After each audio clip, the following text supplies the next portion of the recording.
welcome to the MJ Take on Sports Fan Entertainment as the Green Bay Packers defeat the Detroit Lions 31-24. What a game from Aaron Rodgers, who to me tonight showed why he should be the MVP. Now, if you like Matt Ryan to win it or Tom Brady, that's fine. I have no problems with that. But to me, if I had a vote, it's going to Aaron Rodgers. It's close, but man, did you see this guy today? The absolute mastery that he was putting on, constructing this offense, leading this offense time and time and time again down the field and scoring as many times as they did. To me, Aaron Rodgers is just incredible, and he deserved the MVP. He played great today. 4 touchdowns for Aaron Rodgers. 300 yards, 27 of 39 for a completion percentage, which must have been over 65%. The guy's absolutely incredible, man. Wow, Aaron Rodgers. Passer rating of 126 to go along with that. The run game today for the Green Bay Packers was actually pretty good. Aaron Ripkowski, whether he's a running back or a fullback, I don't know. Apparently he's a running back. But anyway, this guy came in and he ran the ball pretty well today, especially early. Later on, he really didn't get many carries, but early he ran the ball well, ended up getting a receiving touchdown, and the guy's just like a bowling ball, man. The guy just delivers punishment to these NFL defenders.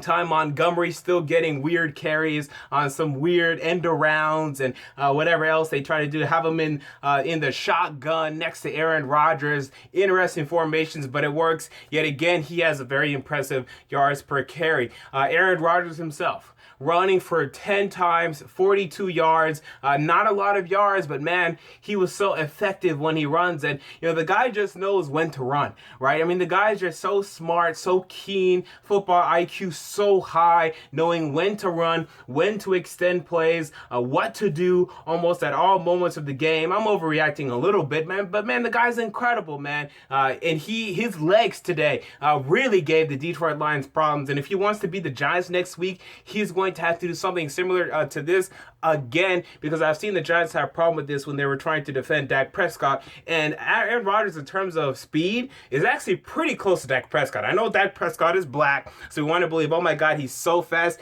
He's really not that fast. The thing is, he's willing to run, and so is Aaron Rodgers. So that's going to be something to watch next week. In terms of the receiving core, Geronimo Allison with 91 receiving yards, and the guy went up for a very impressive catch.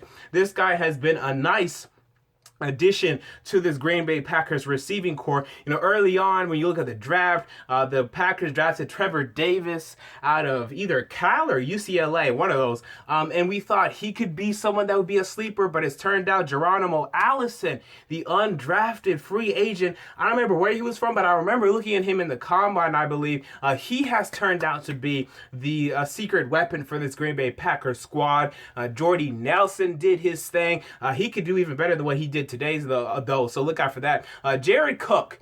This is a guy that I know very well. I'm a Tennessee Titans fan. We had Jared Cook for his first 4 years in the NFL, and he's very inconsistent, right? But today he was actually pretty good. And the one incompletion that was thrown his way was just because Aaron Rodgers, one of his errant throws tonight, one of the few, like one of two, right? But he did throw the ball behind Jared Cook, and he wasn't able to corral it. But outside of that, man, the guy was pretty freaking good. So he's been a nice addition to this receiving core as well. Devontae Adams had a number of key catches. Didn't have many yards per catch, but man, the guy was effective if you watch the game. That much we know for certain. So when we look at this Green Bay defense, I wasn't too impressed. And let's start with Clay Matthews. So Clay Matthews this year, I don't know what's wrong with him. The guy's just not very good anymore. Now today did he have a sack? He did not have a sack anyway.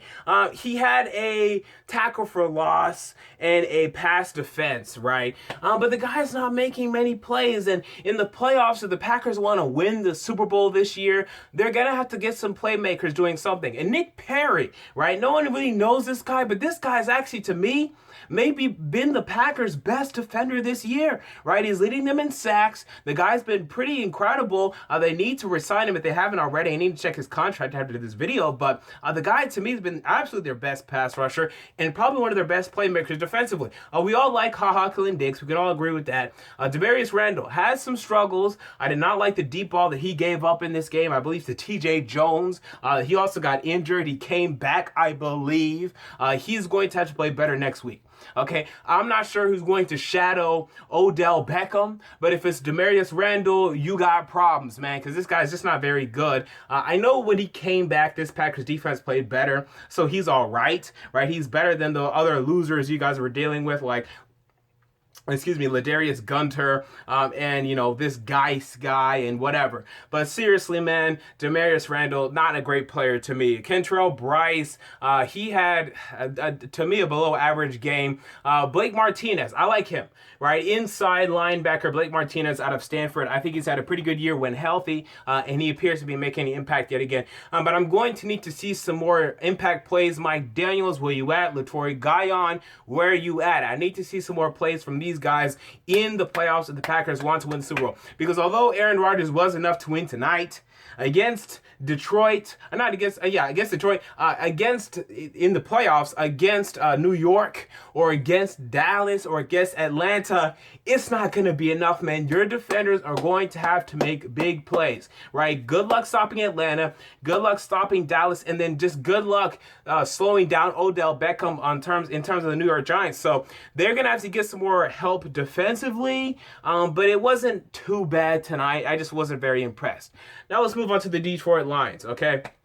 Now, luckily for you, the Washington Redskins choked away their game today. They were never ahead. They just didn't show up, right? So you're still in the playoffs. Congratulations. You're the 6th seed in the playoffs. And not only that, you're going to go to Seattle, which, hey, I'm not afraid of right now, right? Seattle is not playing very well at all. They have internal issues. Richard Sherman won't shut up, and you guys could win that game. But my problem is, you've had 3 chances now, 1, 2, and 3, against playoff teams to show, hey, wait a minute, we're good, and you have failed miserably. All right, the most miserable being to the Cowboys. The Giants loss being more miserable than this one, but this one still being pretty miserable. Okay, because you lost by 7 tonight, but really you lost by 14, right? Because you only got a garbage touchdown at the end of the game that you were lucky to get because for some reason the Packers gave you the ball on the 35-yard line. So right now, how can you really believe that you can win a playoff game? You've had 3 chances now. Go out there and beat a playoff team. And you have failed. So I'm not going to say you're going to do it this time, man, even though Seattle's struggling. I will say it's possible. Oh, yeah, it is possible. It would not shock me. But I ain't picking it, right? And if you're smart, neither will you. But today, Stafford's stat line looked good. In terms of what we actually saw, it was all right, maybe pretty good. If I had to grade him, maybe a B+, where Aaron Rodgers definitely got an A+. But I did see some inaccuracy. Didn't love the interception, and I think the hand is bothering him a little bit. You look at the run game, Zach Zenner is just not very good, guys. I know we like him. Ooh, he's white, right? We like him, but he's just not very good. He had a nice first half last week against Dallas, but the guy's not a very good running back. Let's just call it what it is. Receiving core, at least Marvin Jones decided to show up, right? This is a guy that never shows up. Ever since like week 6, this guy's, been MIA. So he showed up. Golden Tate, he's been playing pretty well lately, but just not good enough. Eric Ebron, he's back. He's healthy, doing something, right? So that's nice to see. Anquan Bolden, his old ass got a touchdown somehow, right? But man, it's just not good enough for this Lions squad. Jim Bob Cooter, offensively lately, they've been pretty good, right? They scored 24 today, but it was a garbage touchdown. They scored 21 last week, but they didn't score anything in the second half, and then they scored 6 against the New York Giants. So inconsistency here from Jim Bob Cooter and this Lions offense that is really troubling me. How would you fix it? You got to find a running game, but you just can't find it right now, right? It's something you have to do in the off season. You have to fix your interior interior offensive line. Graham Glasgow, I don't like him. I know you drafted him this year. Hopefully he can develop, but I don't like him. Travis Swanson, get him back healthy. The tackles I like. Taylor Decker, I think he played very well today. Apparently he didn't allow a pressure according to Pro Football Focus. Good for him. We like Riley Reef on the right tackle side. Problem is with him, will we re-sign him? I'm not sure. And again, I don't think he played today. I think it was Cornelius Lucas. But anyway, so we like our tackles, but interior we have problems that we need to fix. Lake and Tomlinson not been very good. So they have some issues to worry about in terms of their interior offensive line to eventually help this running game. Defensively, Darius Slay, you got him back, right? But wasn't very good, right? He had a couple penalties, or maybe just one penalty, but he had a huge penalty. Was not impressed with his play. He had like 10 yards. I remember one play, gave 10-yard cushion to Jordy Nelson. That may be on the defensive coordinator just calling that, but he gave him a 10-yard cushion, let him get 10 yards on a screen. That's just, to me, poor instincts. Was not impressed with Darius Slay today. Okay, he's very good, but today, big play Slay, you didn't show up to me. Didn't play very well to me. You look at some other players. Tavon Wilson, he got a sack. Miles Killebrew, he's going to get some big tackles. A'Shawn Robinson, I like how he's developing, right? But Ezekiel Ansah, let's call it what it is, guys. We miss Ezekiel Ansah, right? Where has the Ezekiel Ansah of last year gone? I know he's been banged up. He's had injuries, but he's been back now for like 3, 4, 5, 6, 7 weeks now. For a number of weeks. And he's not been good, right? So he's lost everything to me. He needs to find it again. At least a miracle happened. DeAndre Levy played, right? I mean, this is someone that barely plays over the last 2 years. So that's nice, right? That's some hope for optimism there. But ultimately, this Lions team, they need some more playmakers defensively, and they need to fix the run game. Will they win next week in Seattle? To me, no. It's possible, but I doubt it. This Packers team, you need some more playmakers defensively, kind of like the Lions. But Aaron Rodgers is playing at an elite level right now, so elite. To me, he's the MVP. 40 touchdowns to 7 interceptions. That is the most valuable player in this league to me, right? I love that. But the run game, although it was there today, can it be there against that Giants front? I'm not sure. I would advise you to run a lot of outside handoffs, a lot of sweeps, a lot of pitches, a lot of outside handoffs to take advantage of their linebackers. They're not very fast. You won't be able to run up in the interior and get a lot of yards against this Giants front. So we'll talk about that game more as the week progresses, but that's just a little nugget right now. So there you go. Those are my thoughts on the Green Bay Packers against the Detroit Lions. Lions, unfortunate. One more thing on the Lions. Look, you want us to buy in.